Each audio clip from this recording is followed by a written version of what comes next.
Alam mo ba na may mga low-key na bilyonaryo sa Pilipinas na sa sobrang tipid, nako, masasabi mong buhay mahirap pa rin. Meron pa ang isang bilyonaryo na pumipila sa food court. At yung isa naman, 10 years bago bumili ng bagong kotse. Tara, kilalanin natin ang 10 mga bilyonaryo na buhay mahirap pa rin. Number 10, Jose Magsaysay. Ang kanyang yaman, 10.8 billion pesos. Baka di mo pa kilala si Jose Magsaysay, pero sigurado akong alam mo ang Potato Corner. Yup, siya ang founder ng paborito nating French fries spot. President din siya ng 5 Corporation. At marami pa siyang ibang business franchise. Pero hindi siya halatang CEO. Dahil makikita mo lang siyang nakasimpleng t-shirt at kumakain pa sa food court. Ganun siya ka-humble at low-key. Number 9, Dr. Walter Brown. Ang kanyang net worth, 11.6 billion pesos. Meet Dr. Walter Brown. Hindi lang siya doktor. Dahil siya rin ay chairman ng A. Brown Company. Involved siya sa real estate, palm oil, renewable energy, at mining. At yung kanyang unique trait, nako,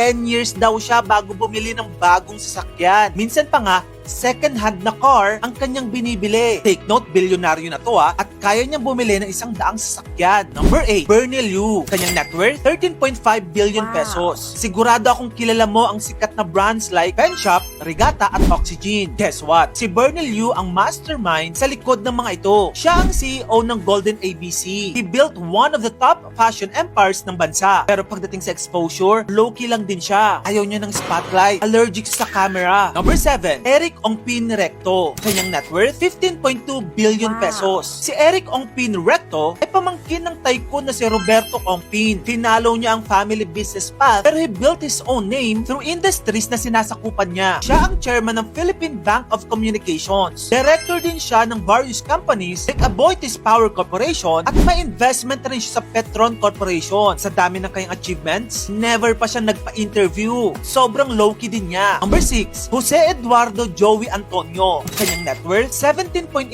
billion pesos. Si Joey Antonio ang utak sa likod ng Century Properties Group Incorporated. Isa sa top real estate developers ng Pinas. Siya ang may pakana ng mga high-end condos at commercial buildings na nakikita natin sa Metro Manila. Pero si Joey Antonio, tahimik lang. Hindi masyado nagpapa-interview sa media. Number 5, Tennyson Chen. Ang kanyang yaman, 18.2 billion pesos. Si Tennyson Chen ang founder ng Bounty Fresh Food Incorporated. Isa sa pinakamalaking poultry company sa Pilipinas. Tapos hindi lang yan, involved din siya sa Bounty Agro Ventures Incorporation na nagpo-produce ng mga frozen chicken products at nung dumami ng competitors, nabuo na rin niya ang brand na Chooks to Go at dito nag-umpisa mag-grow ang kanyang yaman. Pero ang kanyang profile ay low-key lamang. Number 4, Carlos Chan, 22.3 billion pesos. Kung paborito mo ang Uwishi, dapat mo rin kilalanin si Carlos Chan. Siya ang may-ari ng favorite snacks brand natin. Uwishi is a household name sa Pilipinas at sa buong Southeast Asia. Tapos thanks to him, dahil siya rin ang nagdala ng Jayco Donut sa ating bansa. But he's not recognized kasi nga sobrang humble din niya. Number 3, Denly Lau Sr. Kanyang yaman, 40.32 billion pesos. Si Denly Lau Sr. ang founder ng DNL Industries, isang top contractor ng infrastructure projects sa Pinas. Besides that, he's one of the biggest importers ng mga construction materials, food components, at marami pang iba. With a billionaire level empire, tahimik lang din si Denly Lau sa social media. Hindi mo siya makikita sa mga balita, so good luck sa paghahanap ng information about him. Number 2, Eusebio Tanco. Ang kanyang net worth, 45.64 million pesos. Si Eusebio Tanco ang nasa likod ng STI Education Systems Holdings Incorporated na may hawak ng STI Colleges, isang chain ng mga computer school sa bansa. On top of that, may interest din siya sa Philplans at Mactan Electric Company Incorporated. Malawak ang kanyang reach, pero very low profile pa rin si Mr. Tanco. Number 1, Beatriz Campos. Ang kanyang net worth, 52.6 billion pesos. Finally, the low-key billionaire queen. Si Beatriz Campos ang asawa ng Unilab founder. Kaya kung miinom ka ng mga gamot na gawa ng Unilab, naku, nagpapasok ka ng pera sa bangko niya. Pero kung i-google mo siya, kunti lang lumalabas. Halos walang info online. She doesn't flex her wealth at wala rin mga social media pages para masilip natin ang life niya. Bilyonarya. Pero halos ghost na lang sa public eye dahil wala rin nakakaalam ng kanyang totoong itsura hanggang siya ay pumanaw noong 2018. Ayan ang mga tunay na low-key billionaires ng Pilipinas. Hindi man sila prominent sa social media, pero grabe ang impact nila sa business world. And pansin mo ba sa camera na may mga artistang sobrang arte? Yung tila ba sobrang allergic nila sa madumi? Yes, yan ang pag-uusapan natin ngayon. Yung mga Pinoy celebrities na may OCD o yung mga galit sa madumi, makalat at mabaho. First on our list, Maricel Soriano. Alam mo ba itong si Diamond Star Maricel Soriano ay hindi lamang mahusay sa pag-arte, kundi literal na maarte din when it comes to unhygienic things. Sabi nga ng mga nakakilala kay Maricel, baka daw may undiagnosed obsessive compulsive disorder or OCD itong si Maricel Soriano. Ang OCD ay isang long-lasting disorder in which a person experience uncontrollable and recurring thoughts. Ayaw nila ng madumi, makalat, at laging gusto nilang malinis ang kanilang katawan at yung mga nakapaligid sa kanila. Yan daw si Maricel Soriano. Well, mukhang swak na swak naman. Kasi from her movie, Kaya Kong Abutin ang Langit, sabi niya, ayoko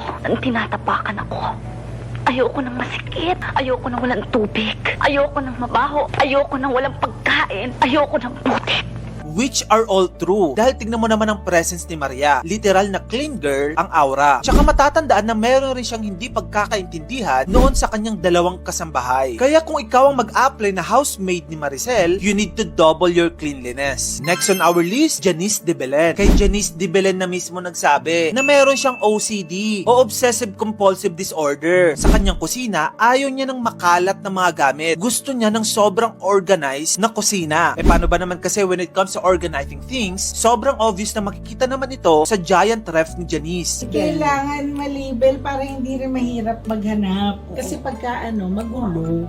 So, tinatry kong malabel. Kasi once in, mga 3 months, ako mismo naglilinis ng ref. So ayan na nga ang proof na Janice is just another artist that prioritize cleanliness. Si Maricel Soriano nga napawaw na makita ang sobrang linis at perfect na pagkakaayos ng kanyang kitchen. Kaya ang daming utensils at gamit sa kusina, lahat may tamang pwesto. At take note, may 3 ref pa sila. At ito ay nilalagyan ni Janice ng labels para walang masisirang pagkain. Ganun siya ka-OC. Next on our list, MC Moa. Alam mo ba itong si MC Moa? Ganyan-ganyan lang yan. Magaling magpatawa, laging kasama nila Vice Ganda, pero meron siyang ugali na parehong gustong-gusto at kinaiinisan ng kanyang mga kaibigan. Ay ito yung sobrang pagiging allergic niya sa madumi at makalat sa kanyang bahay. Alam naman natin na nakatira si MC Moa sa bahay ng Bex Battalion, kung saan kasama niya ang kapwa niya mga komedyante na ngayon ay nagvo-vlog na. Ayon sa kanyang mga kasama, naku, kilalang kilala daw nila si MC Moa na magagalitin, lalo na kapag makalat at madumi yung mga kasambahay niya. Ang kwento pa nga ni Tonton, pinapagalitan daw siya ni MC Moa noon kapag umuupo sa sofa nila. Di ba ang sofa binili para upuan? Pero para ka MC Moa, hindi mo dapat upuan ang kanyang sofa, lalo na kapag wala kang ligo, uututin ka. Ito ang sabi niya sa isang vlog. Ito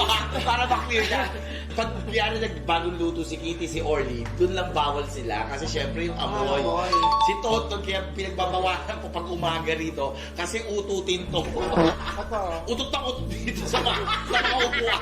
Ayon kay MC Moa, sobrang OC niya pagdating sa kalat at dumi. Ayaw na ayaw niya ng magulo. Tulad ng ibang celebrities, kailangan niya ng malinis na kapaligiran para makapag-focus at mag-perform ng maayos. Kaya sa bahay at trabaho, dapat lahat nakaset sa standard niya. Di lang basta maayos kundi perfect. Sunod sa ating listahan, Kris Aquino. Aminin mo, nakakamiss ang kaartehan ng Queen of All Media na si Kris Aquino. Paano ba naman kasi lantaran na galit sa marurumi itong si Kris? Yung pagiging maarte niya is just presenting her truest self. No filter. Kaya instead na mainis ka, mas kaaaliwan mo pa. Talagang honest siya na she don't like messy things. At ayon sa kanya, super strict niya daw when it comes to hygiene. Ultimo pagligo niya dapat plakado. 6 different oils daw ang ina-apply niya sa kanyang skin. Bukod pa diyan, stress reliever din daw niya ang paglilinis ng kanyang bahay. In fact, she even advocates the clean as you go policy because she don't want to see dirty areas. Clean as you go talaga ako. Hindi ko talaga kayang nagkakalat. Ito ka na makalat.